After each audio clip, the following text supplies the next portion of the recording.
pengertian tentang ceramah. Lalu yang pertama, apa pengertiannya? Sebelumnya ada yang menonton ceramah.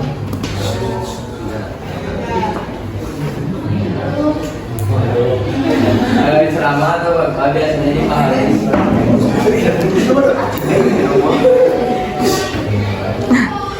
Ceramah atau khutbah bisa dipahami sebagai sebuah pidato yang menyampaikan atau menyebarkan syiar dan ajaran dari suatu agama. Definisi dari ciri-ciri dari teks ceramah ini seperti yang sudah dijelaskan tadi, pengertian teks ceramah dan perbedaannya dengan khutbah, dan juga sambutan yang pada dasarnya merupakan 3 jenis pidato tersebut berbeda. Dengan mengetahui dan memahami ciri-ciri dan teks ceramah, maka kamu tentu akan semakin mudah mengetahui karakteristik dari teks ceramah. Berikut ini adalah 4 ciri-ciri dari teks ceramah yang akan ceramah adalah keterampilan berbahasa atau bicara satu arah. Yang kedua, teks ceramah biasanya dilakukan dalam kegiatan belajar, mengajar klasikal. Lalu pembicara menyampaikan materi dengan cara berdiri di depan banyak orang dan mendengar hanya diam saja.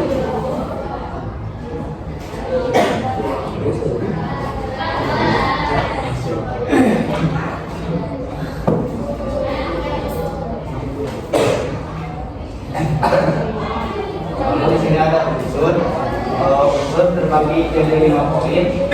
Satu adalah penceramah. Penceramah dapat dikatakan sebagai seseorang yang melakukan kegiatan ceramah. Menjadi penceramah, seseorang tersebut harus memiliki ilmu dan pengetahuan yang sangat luas untuk yang disampaikannya kepada para pendengar. Lalu yang kedua ada pendengar. Nah, pendengar ini sendirinya merupakan penerima nasihat-nasihat dari penceramah. Untuk mendengarkan ceramah, siapa saja bisa menjadi pendengar dari suatu ceramah. Lalu yang poin ketiga ada materi. Materi yang akan disampaikan pada saat ceramah biasanya tersadar dan terdorong untuk melakukan nasihat atau yang disampaikan oleh penceramahnya. Lalu poin keempat, metode ceramah. Metode ceramah sendiri dapat diartikan sebagai cara yang digunakan seseorang penceramah untuk menyampaikan materi. Lalu yang terakhir, media ceramah. Media ceramah sendiri dapat dipahami sebagai perangkat alat yang dapat dimanfaatkan untuk menyampaikan materi kepada pendengar. Kamu kenapa di bawah? Lalu ada struktur teks ceramah. Yang pertama ada pembuka, pendahuluan, yang kedua isi akhir argumen, dan terakhir penutup dan penegasan ulang.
tadi ada pertanyaan apa? Perbedaan ceramah, terus dakwah, sama pidato. Ya, itu kan perbedaan itu. Singkatnya, ceramah itu kayak emang bener tadi saya bilang lebih santai, terus oh iya ajar namanya. Lebih santai, terus bahasanya nggak baku.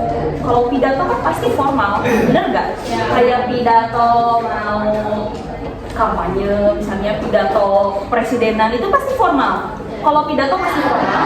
Kalau ceramah itu informal. Jadi bahasanya ceramah itu pasti lebih santai, kayak gitu. Pasti kata-katanya nggak baku. Kalau formal tuh pasti baku, bener nggak? Terus kalau dakwah itu setahu saya ya, dakwah itu biasanya kayak menyebarkan agama Islam, nilai-nilai budaya Islam, bener gak sih? Menurut kalian? Kalau dakwah itu lebih kayak gitu, jadi lebih terperinci gitu.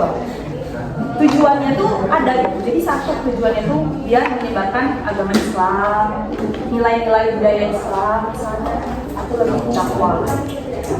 Terus kalau kaidah kebahasan pidato, ya itu kayak pembahasannya harus kata-katanya jangan sulit dimengerti, ya itu kan makanya informal itu berarti bahasa sehari-hari, benar nggak sih? Jadi bahasa sehari-hari biar audiens itu ngerti, tahu, oh maksudnya ini. Soalnya kalau misalnya menurut aku ceramah ini jadi kayak buat motivasi diri kita, benar. Biasanya ada nilai-nilai buat motivasi, terus penguatan diri, seperti itu kan. Terus ada lagi tadi pertanyaan apa lagi? Oh, di agama lain ada dakwah nggak dakwah gitu kan? Dakwahnya pasti ada ya. Setahu aku, pengalaman aku punya temen non-Muslim, dia agamanya Kristen. Kalau di mereka disebutnya penginjilan, soalnya melibatkan agama ajaran Injil kan. Nah, itu penginjilan. Sama kayak gitu, jadi menyebarluaskan ajaran Injil gitu loh, kitab Injil. Sama aja kayak gitu. Mereka juga ada. Jadi bacain lagi. Tadi bagus sih. Siapa tadi? Kamu ya. Kamu tadi itu bagus.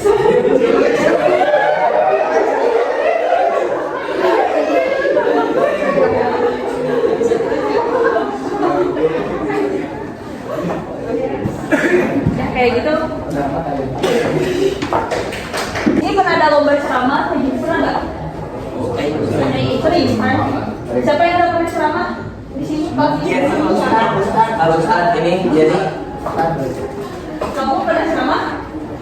Di mana? di mana?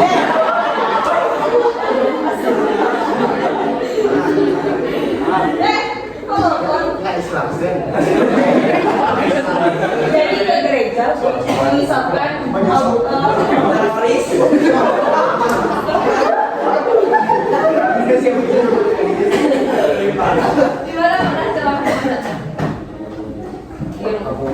Di rumah. Emang sering? Udah pernah berapa kali ceramah? 3 kali. Materinya tentang apa? Ada perilaku, sejarah Islam. Selain itu, selain Jenny, siapa yang belum lagi?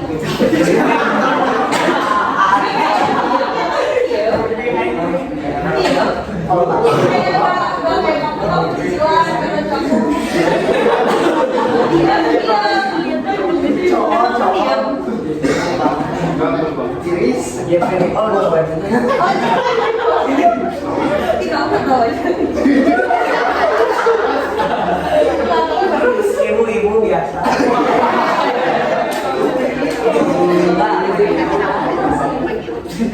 Siapa lagi ada pernah ceramah? Gak ada? Banyak sih. Oh udah pernah? Ada tugas waktu itu di sini? Setiap hari itu di mana? Oh jadi kalian kebagian? Iya. Materinya dari sendiri? Iya. Hebat ya.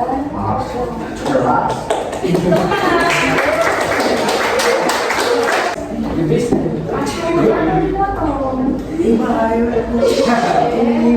itu menyuruh kepada Nabi Adam. Lalu Nabi Adam alaihissalam dengan Siti Hawa yang berjauh-jauhan, lalu dia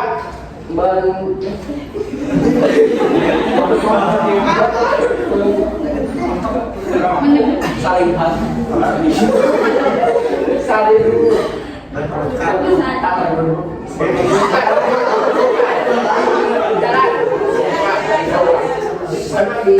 Adam salam menghampiri kepada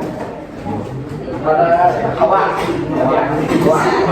Lalu dia yang pakaiannya serupa pakai yang memakai kain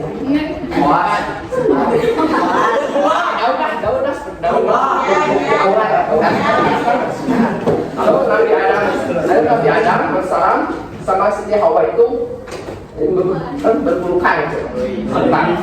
Lalu ada yang iblis itu menggoda, lalu dia memakan buah kudi tersebut. Memakan buah kudi Nabi Adam, memakan ke kata iblis itu, hei Adam,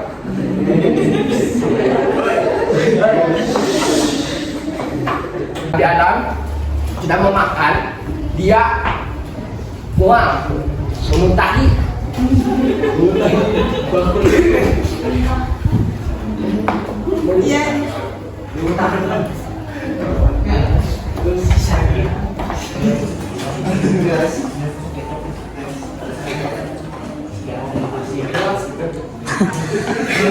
ya dari saya, mohon maaf bila ada salah-salah kata untuk pengandapan Islam wa muslimin. Rabbana la tuzigh qulubana ba'da idh hadaitana wa hab lana min ladunka rahmatan innaka antal wahhab. Rabbana atina fid dunya hasanah wa fil akhirati hasanah wa qina adzabannar. Wassalamualaikum warahmatullahi wabarakatuh. Tepuk tangan. yang nabi wajah fa'inna yubjira ba'sam syadidan lakum wa yubashirul mu'minin. Asyhadu an la ilaha illallah wahdahu la syarikalah wa asyhadu anna Muhammadan abduhu wa rasuluh allazi la nabiyya ba'da wa rasula ba'da amma ba'du. Faqala Allah ta'ala fil Qur'anil Karim a'udzu billahi minasyaitonir rajim. Wa qadara rabbuka alla ta'budu illa iyyahu wa bil walidayni ihsana. Imma yablughanna indaka al-kibara ahaduhuma aw kilahuma fala taqul lahumā uffin wa la tanharhumā wa qul lahumā qawlan karīmā. Hadirin sidang Jumat terhibur.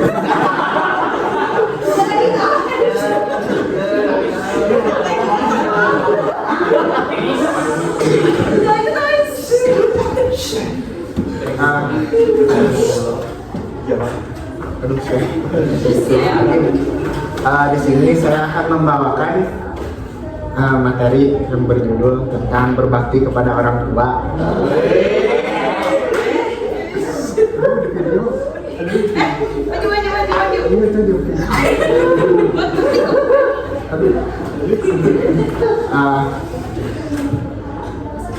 Pertama-tama puji dan syukur mari kita panjatkan kehadiran Allah yang telah memberi kita nikmat iman dan nikmat Islam kepada kita semuanya.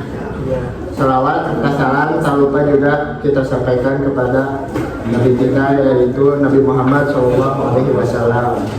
Berdirinya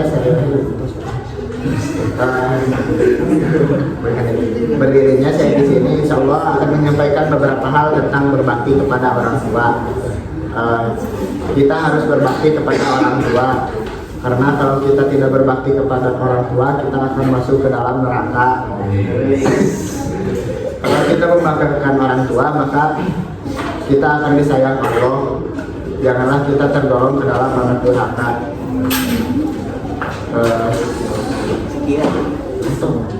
Seperti ayat yang saya bacakan tadi di mukadimah, yang artinya, dan Tuhanmu telah memerintahkan agar kamu jangan menyembah selain Dia, dan hendaklah kamu berbuat baik kepada ibu bapak. Jika salah seorang di antara keduanya atau kedua-duanya sampai berusia lanjut dalam pemeliharaanmu, maka sekali-kali janganlah engkau mengatakan kepada keduanya perkataan A, dan janganlah engkau membantah keduanya dan ucapkanlah kepada keduanya perkataan yang baik.